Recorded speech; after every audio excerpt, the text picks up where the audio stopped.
Baghdad Church Massacre. It took place on October 31, 2010, at Our Lady of Salvation Catholic Church in Baghdad, Iraq, and remains one of the deadliest attacks on Christians in the Middle East in modern times. That Sunday evening, as hundreds of worshippers gathered for Mass before a group of heavily armed militants stormed the church. They were members of Al-Qaeda in Iraq, a group that later evolved into ISIS. The attackers entered the church after killing 2 security guards outside and quickly took the congregation hostage. Inside, they opened fire and set off explosives. Some hostages were executed on the spot, while others were trapped inside as the attackers planted suicide vests and explosives. The Iraqi security forces surrounded the church, and after several hours, they stormed the building. In the violent clash and explosion of suicide belts, at least 58 people were killed, and more than 75 were wounded, including priests, women, and children. The attackers claimed they were targeting the church in retaliation for perceived mistreatment of Muslim women in Egypt. The massacre shocked the international community and highlighted the increasing danger Christians faced in Iraq after the U.S. invasion of 2003. Before the war, Iraq had about 1.5 million Christians, but after years of violence, persecution, and attacks like this one, the number dropped dramatically, with many fleeing abroad. Peshawar church bombing. This attack occurred on September 22, 2013, at All Saints Church, one of the oldest churches in Peshawar, Pakistan. The attack happened just after Sunday service when hundreds of worshippers were leaving the church premises. 2 suicide bombers detonated explosives at the church's main gate, where food was being distributed to the congregation. The explosions killed at least 85 people and injured more than 140 others, including many women and children. The church, built in 1883, was a historic Anglican site serving one of Pakistan's largest Christian communities. The attack was claimed by Tehrik-e-Taliban Pakistan, a militant faction linked to the Pakistani Taliban. The group stated that the bombing was in retaliation for U.S. drone strikes in Pakistan's tribal areas. The attackers declared that Christians in Pakistan would be targeted as a response to Western actions against Muslims. Christians represent approximately 1.5% of Pakistan's population and have long faced discrimination and violent persecution. The bombing was one of the deadliest attacks ever against Christians in Pakistan's history and provoked nationwide outrage and protests by Christians demanding greater security and protection. The Vatican, the United Nations, and governments worldwide condemned the attack as a crime against humanity. The Pakistani government announced compensation for victims' families and pledged to improve church security. The massacre highlighted the vulnerability of religious minorities in Pakistan and the growing influence of extremist groups. Quetta Church bombing. This attack also took place in Pakistan on December 17, 2017, at the Bethel Memorial Methodist Church in Quetta, the capital of Pakistan's Balochistan province, during Sunday service when more than 400 worshippers were inside the church preparing for Christmas celebrations.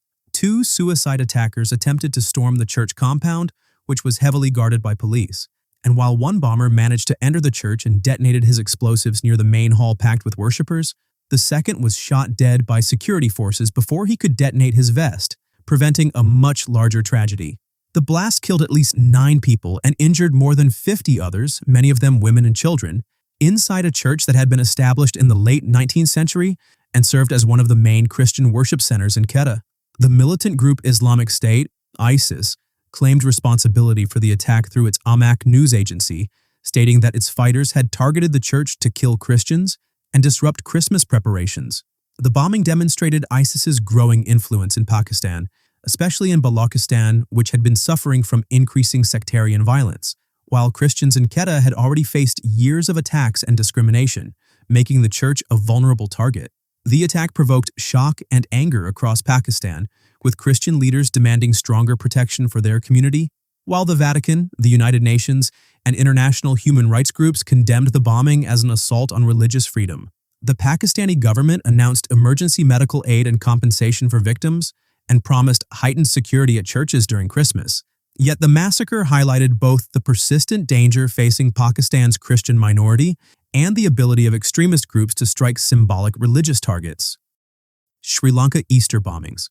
The bombings took place on April 21, 2019 during Easter Sunday services and celebrations across the country, in coordinated attacks that targeted 3 Christian churches: St. Anthony's Shrine in Colombo, St. Sebastian's Church in Negombo, and Zion Church in Batticaloa, as well as 3 luxury hotels in Colombo.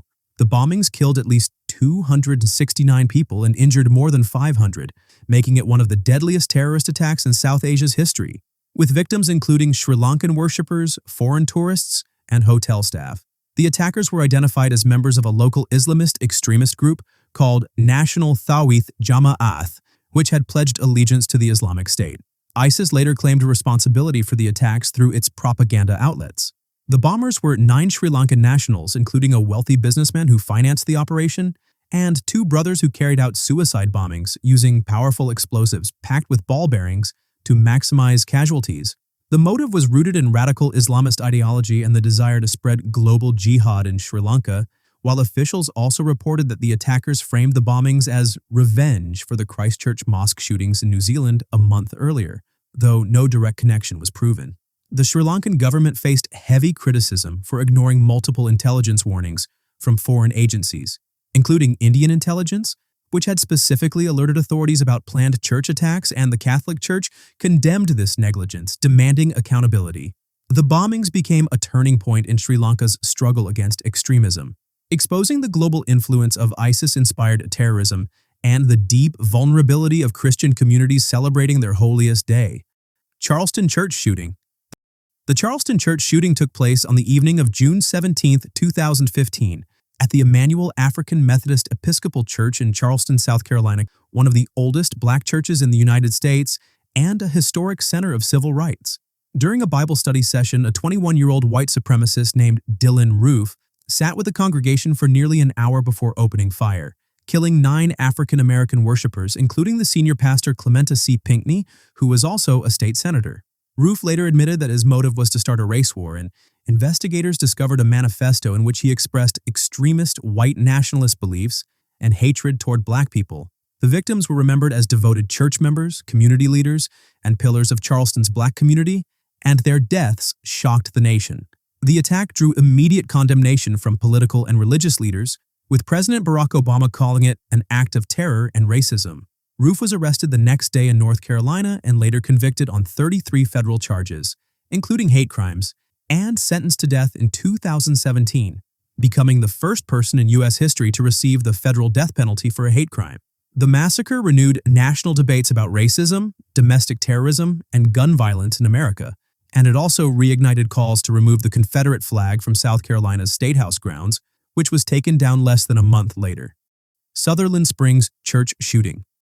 The Sutherland Springs Church shooting occurred on November 5, 2017, at the First Baptist Church in Sutherland Springs, Texas, during Sunday's service when a gunman named Devin Patrick Kelly, a 26-year-old former U.S. Air Force member, opened fire with a semi-automatic rifle, killing 26 people, including women and children, and injuring 22 others, making it the deadliest mass shooting in a house of worship in U.S. history.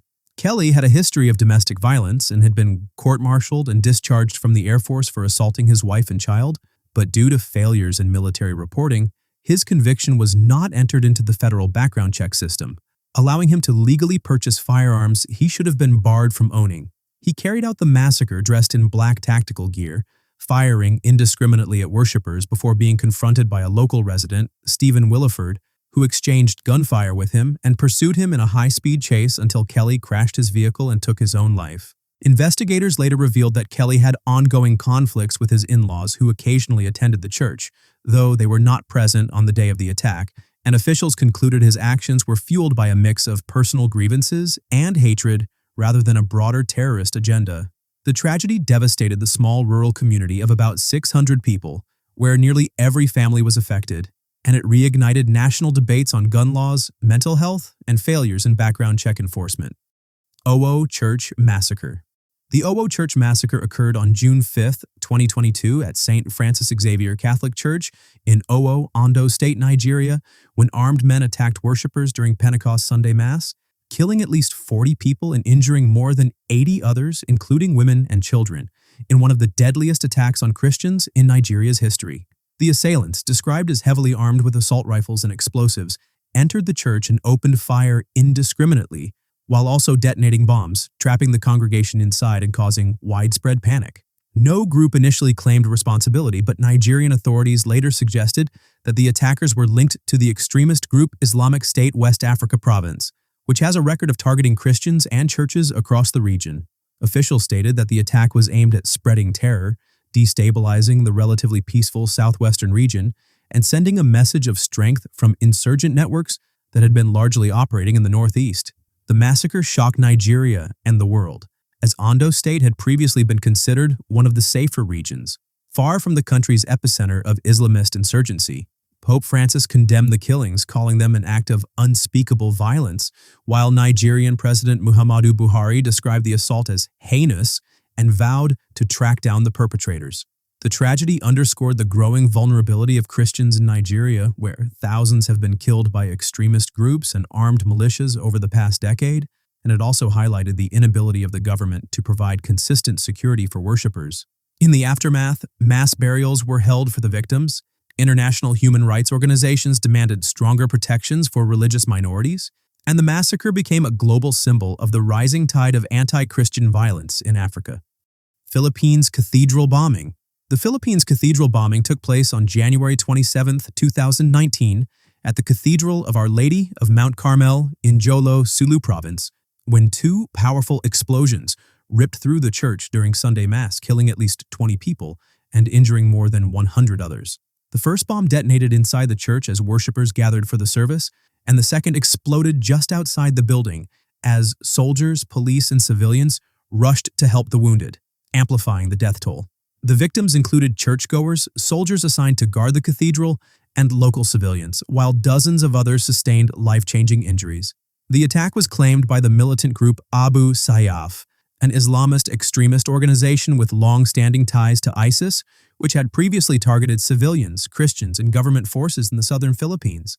Authorities later confirmed that the bombing was carried out by an Indonesian couple who acted as suicide bombers, showing the transnational reach of extremism in Southeast Asia.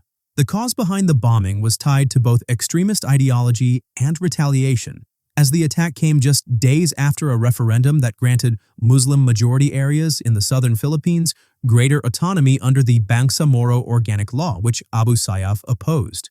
The cathedral itself had been a frequent target of threats and attacks in the past, reflecting the deep religious and political tensions in the region. President Rodrigo Duterte condemned the bombing as an act of terrorism, ordering an intensified military offensive against Abu Sayyaf, while global leaders including Pope Francis denounced it as a brutal assault on religious freedom. Egypt. Palm Sunday church bombings. The Egypt Palm Sunday church bombings took place on April 9, 2017. They targeted Coptic Christians on one of their holiest days, when thousands had gathered for worship in Tanta's St. George's Church and Alexandria's St. Mark's Cathedral, the historic seat of the Coptic Pope. The coordinated suicide attacks killed at least 45 people and wounded more than 120, leaving scenes of devastation inside both sanctuaries. The Islamic State quickly claimed responsibility, declaring it part of their ongoing campaign against Egypt's Christian minority, who make up about 10% of the country's population. Investigators revealed that the suicide bombers had smuggled explosives into the churches despite heavy security, showing a serious breach in protection measures. President Abdel Fattah el-Sisi responded by declaring a 3-month state of emergency and ordering the military to secure key infrastructure. The government also vowed to track down terrorist cells linked to the attack. The massacre followed a series of threats by ISIS against Coptic Christians, whom the group accused of siding with the Crusaders in the fight against Islam. The Palm Sunday tragedy became one of the deadliest assaults on Egypt's Christian community in decades. It highlighted both the vulnerability of worshippers and the determination of extremists to destabilize the country.